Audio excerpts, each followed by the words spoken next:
You were 5 days old, and she drove up to the house in the ambulance and got on. And the nurse put you in my arms, and she said, Maggie, here's your baby. You were 5 days old when she came out the hospital and said, here's your baby. Mother, forget your mother was saying, if I had known Mr. Rathborne could be so happy and with another baby, she said, I would have been having a baby every year. Well, you were saying that you had no idea that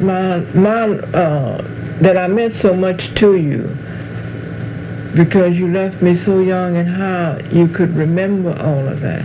They must have told you a lot about me, or did they not?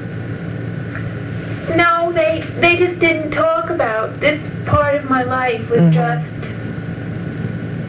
it was like a great door closing.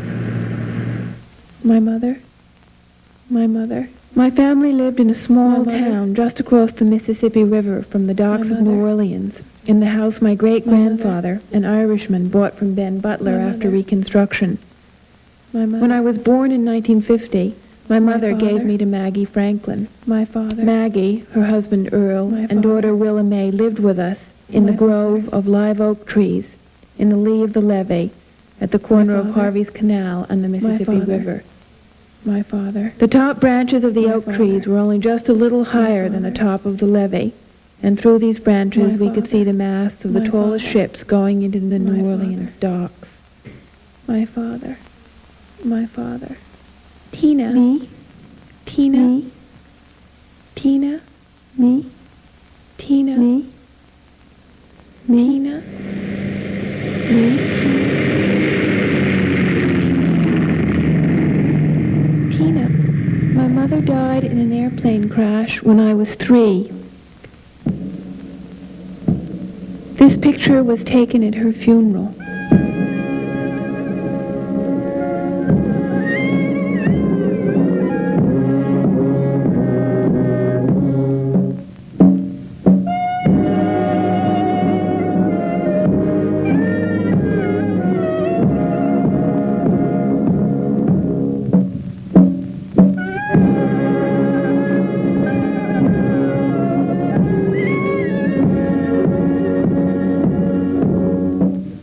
My father died 1 year after my mother.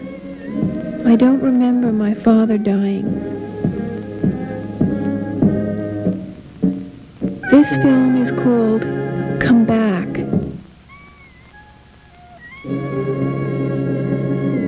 My grandmother took my 2 brothers and my sister and myself up north to live with her in New York. Maggie, Earl, and Willa May built a house nearby, and the old house was closed up. In 1971, the house was torn down and the gardens dug up. The oaks are still standing. The branches of these oaks remind me of all the arms I've ever left and that ever took me back. When the evening that you all left, my 2 brothers, I think it was in September, to go back to Westbury, you were going back there to live. Maggie, you met me in the hall. My sister. And you hugged and kissed me around the neck. Me. And you held on to me for very life. I'll never forget the words that you said when you kissed me. You said, now this will have to last you until I come back. And after that, I didn't see you again until around 4 or 5 years. The newspaper would call me every Christmas. And I would talk to each one of the children on Christmas night. The last time that they called me on a Christmas night, they had to take you off the phone because you started yelling and crying for me.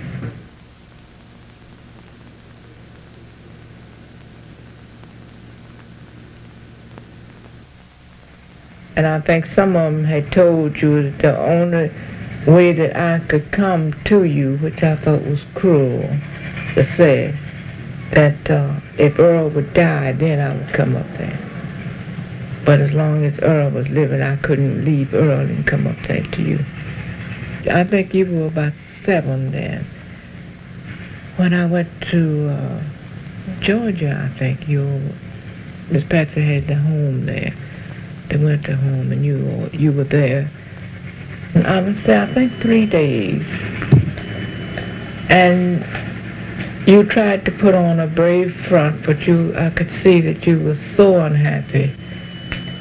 And that hurt me terrible when I saw that. And it really, I didn't get over it for a long, long time, because I could see it in your eyes that you were so sad.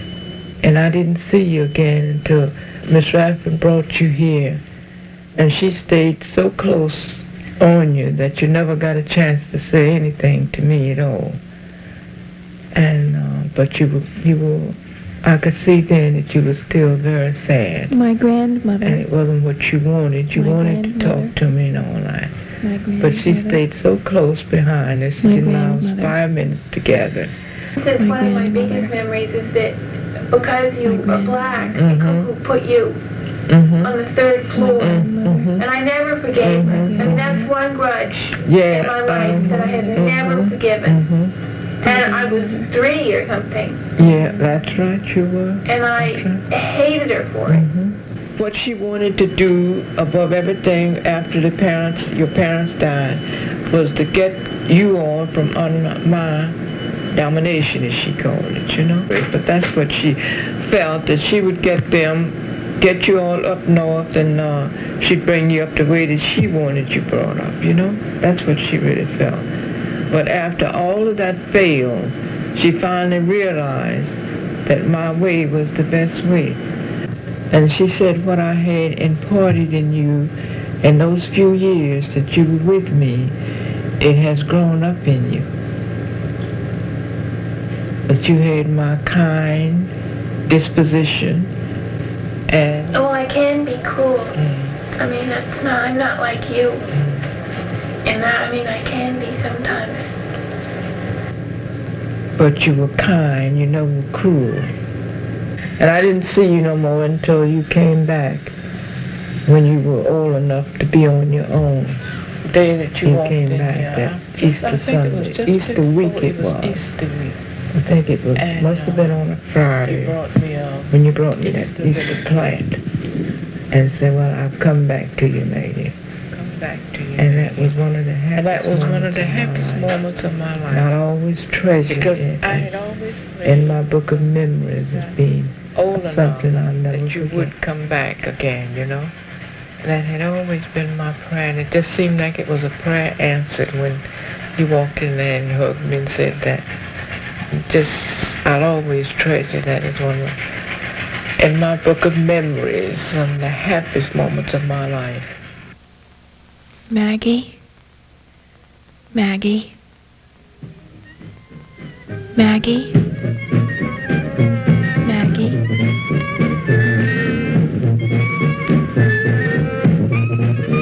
Come Back was made by Tina Rathborne at the Carpenter Center for Visual Arts.